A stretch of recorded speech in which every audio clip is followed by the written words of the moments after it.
Hello, friends. My name is Walter Wright. This is an English language recording of the presentation that I also made in Spanish. So if you've already seen the Spanish presentation, you may want to skip this one and vice versa.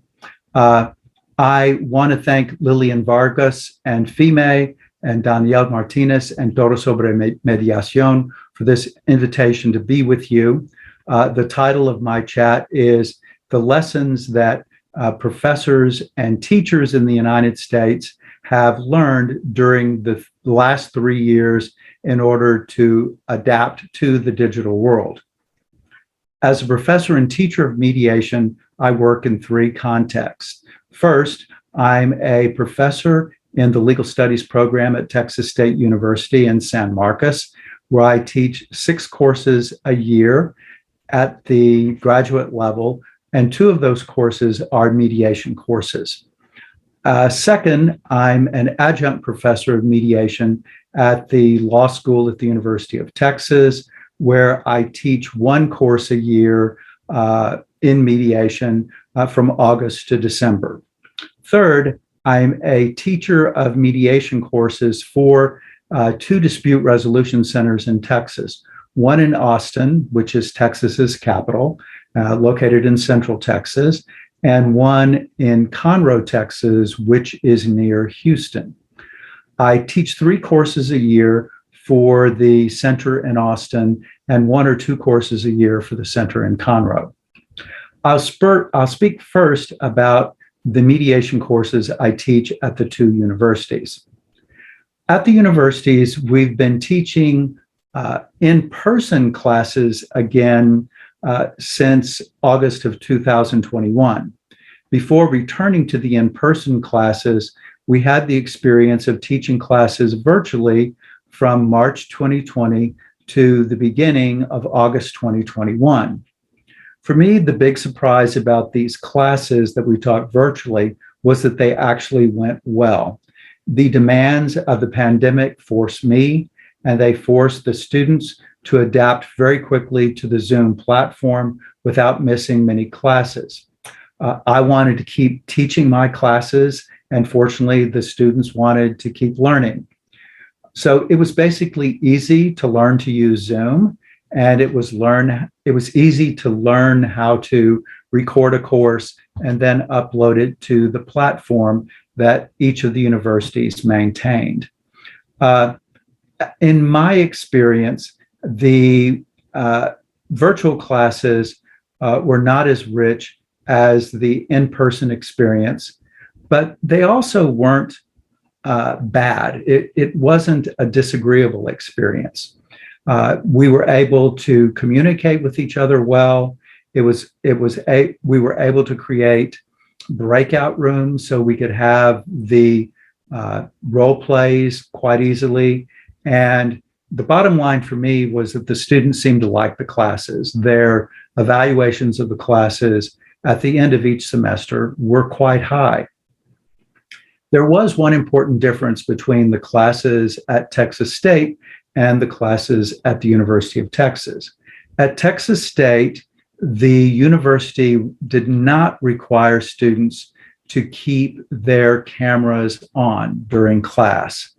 And for me, this made the experience not as rich, because in a typical class, sometimes I would only have 1 student with the camera on. Typically, maybe 4 or 5 students would have their cameras on, and the rest of the students just had their cameras off during the entire class. In my experience, this was not a very rich time, and I didn't enjoy the classes as much as I did at the University of Texas, where they had the opposite policy. At the University of Texas, they required all the students to keep their cameras on.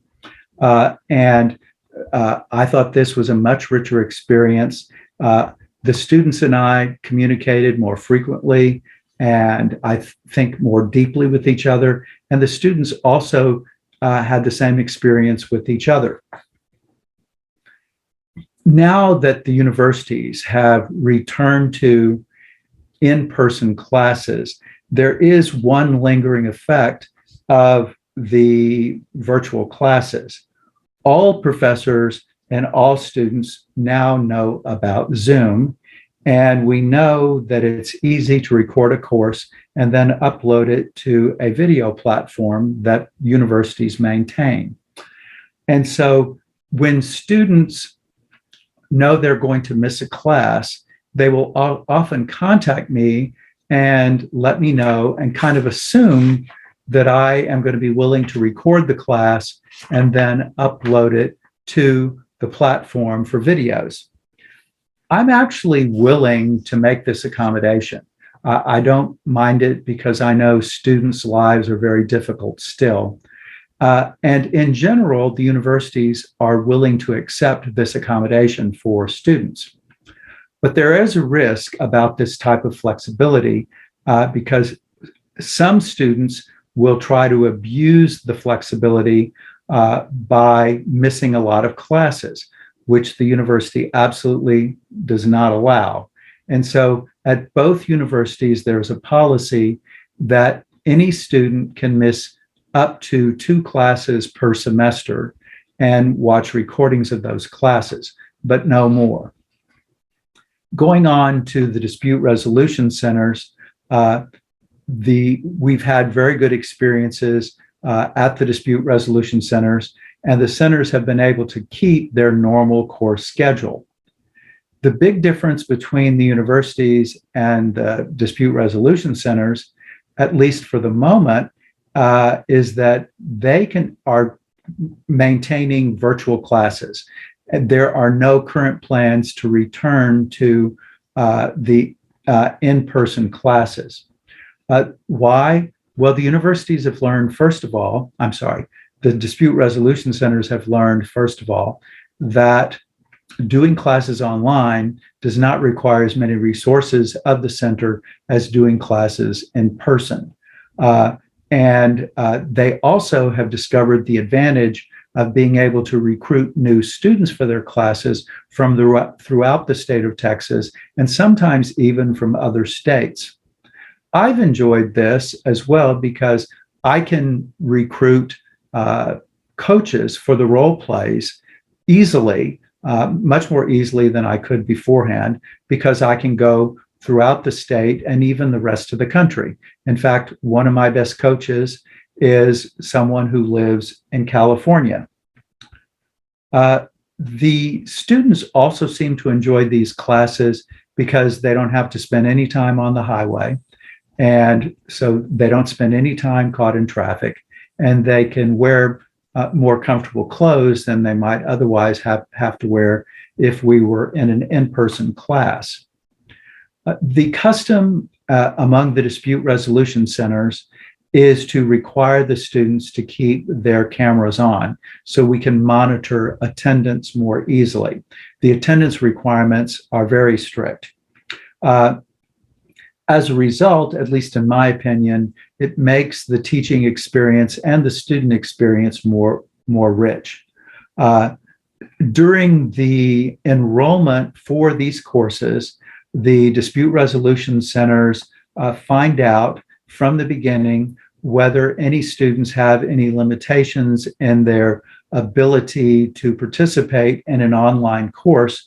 And if they do have any difficulties or reservations, the centers will offer short courses in advance of the commencement of the course so that the students can learn how to use Zoom and become more comfortable with the virtual format. We don't have many problems with the courses at the dispute resolution centers, and the problems we do have tend usually to have something to do with the students. Many of the students are lawyers with very active law practices, and almost all the other students are professionals from other professional backgrounds who also have very full lives. So often these students or prospective students will ask for permission to arrive late for a class because they have to go to court in the morning, or they'll ask permission to leave in the middle of the class so they can attend a hearing or some other meeting. We really don't have much flexibility with this because of the strict attendance requirements. And so we usually have to say no. And then other students have also, because of their busy lives, they will accept telephone calls or even initiate telephone calls during one of my lectures. And because we require the students to keep their cameras on, I can see them when they're talking, which is a huge distraction for me. Other students decide that they're going to get in their vehicles and drive somewhere during the class. And again, they keep their cameras on, and I can see that happening, which is not only a distraction for me, but it's also a serious risk to the student who's driving. It's a risk to any of the passengers in the vehicle. Sometimes those passengers are children. And of course, it's also a risk to the other drivers on the road. So we have learned that we have to be very clear upfront that these activities are prohibited. And we put it in writing. We send messages to the students 2 or 3 times before the class begins. And at the very beginning of the class, I remind all of the students orally of these requirements so that if we do have any problems of this type with the students, we can stop it right at the beginning. Now, because we have gotten strict about these things, we tend not to have any problems right now. I do realize that students are smart, they're inventive, they're creative, and that they might come up with new things. And so I might need to add new rules or adapt to the creativity of the students as time goes on. So in summary, the universities have returned to in-person classes, but with more flexibility than before the pandemic. The dispute resolution centers have continued and apparently plan to continue using virtual classes. And that, my friends, those are my observations. Thanks again to Lillian Vargas and FIME, and thanks again to Danielle Martinez and Todo Sobre Mediación for having invited me to be here today with you. Goodbye.